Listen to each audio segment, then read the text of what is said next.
Nathalie, this film, this species dysphoria, I'd never heard of it before. How did this come onto your radar?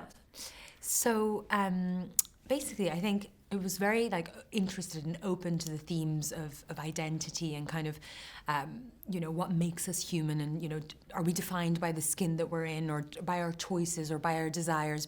And I'd been working on a documentary, which I never made, and sort of for privacy reasons, I won't kind of go too much into it, but a man who had a very conflicted, complex relationship with his skin that changed over time. And I think all those things were very fresh and fertile in my mind. And I heard this little news piece about a woman who believed that she was a cat in Norway. And although it was had a slightly comical angle, I actually found it super interesting because, again, I didn't know anything about it. Yeah. So I started researching species dysphoria. And I thought initially maybe this is a documentary, maybe there's something to explore there.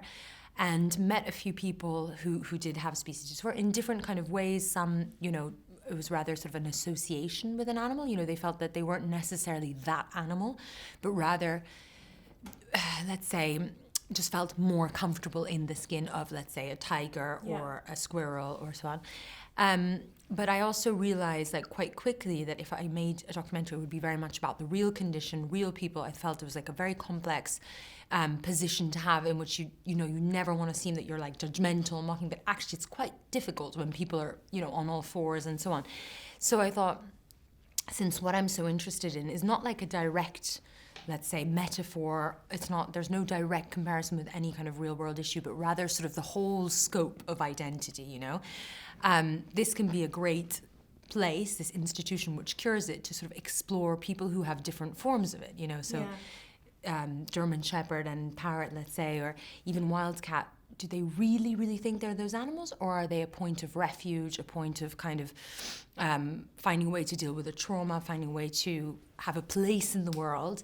And George, obviously Jacob's character, who actually really, really, really feels he's a wolf. So it just felt like a very interesting space to guide the audience through a kind of world, through different questions of identity, and then leave them with further questions when they come out the other side. So you have this idea, you need funding though.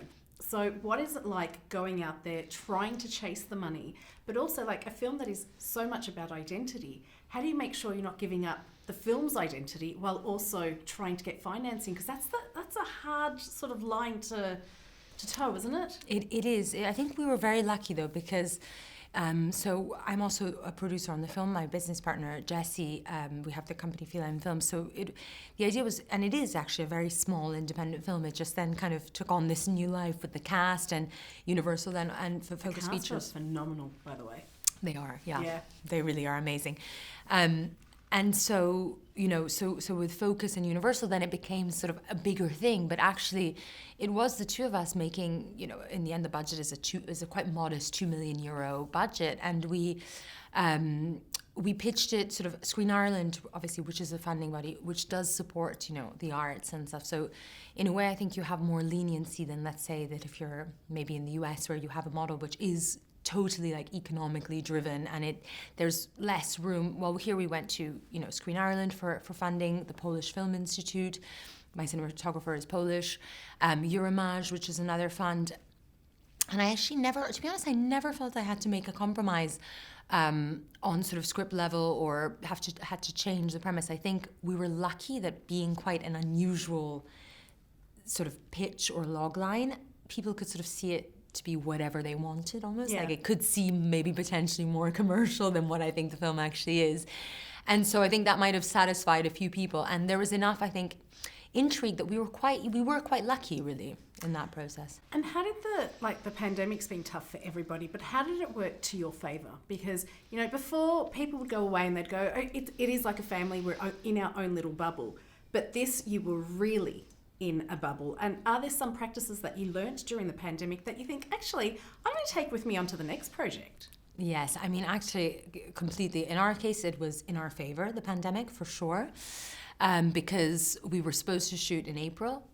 COVID happened, and there was this limbo in which every single, to be honest, a bit of a director's dream, minus the fact that you don't know if you're ever going to make a film and what's going to happen to the world. That be. And existential questions and all of that aside. But Every single one of them was sort of on hold for 3 months, waiting, you know, and only having this project because nothing else was being sort of booked up or discussed even. And actually, it's almost inconceivable to think how we would have made the film without that gap, because it gave, I mean, particularly George, whose role is so physically trying and the movement is so important, just gave him, I mean, I have more videos of George topless crawling around different landscapes on my phone than I have of like anything else, because, you know, all like he was just rehearsing and sending me, you know, footage, and I was like commenting, oh, this looks good, this is a good angle, this is good. It was incredible. I mean, aside from like seeing, if someone sees my phone, I look like a creep or a crazy person, and Lily as well, and all of them, you know, to a certain extent, it's just a very odd collection, but it was so invaluable. Well, listen, congratulations on getting this made, and here's to your next project. Thank you.